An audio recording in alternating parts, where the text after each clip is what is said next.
Tous les hommes naissent libres et égaux en droit et en dignité, dit-on. Cependant, en ce 21e siècle, encore, l'esclavage n'a pas disparu. Par exemple, au nord du Mali, on assiste à des pratiques du genre. Les témoignages de ces deux personnes dont les filles ont été enlevées en est une preuve palpable. Les enfants ainsi enlevés subissent toutes sortes de tortures. Les esclaves, bien que n'étant plus achetés ou vendus, sont sous la domination du maître, de la famille, de la fraction au village et de la tribu des maîtres. Ils sont nés esclaves par la mère et le demeurent éternellement.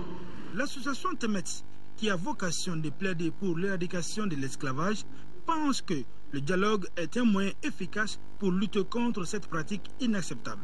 Temet demeure toujours disponible pour joindre sa voix à ceux ou celles pour qui la paix est un comportement transversal sans lequel aucune vie en commun n'est possible, encore moins un épanouissement individuel ou collectif.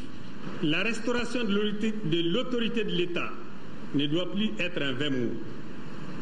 Désormais, elle doit devenir la raison d'être de chaque Malien. Le contraire, c'est se mettre le doigt dans l'œil. Les communautés victimes doivent être protégées et l'association à elle seule ne peut en venir à bout.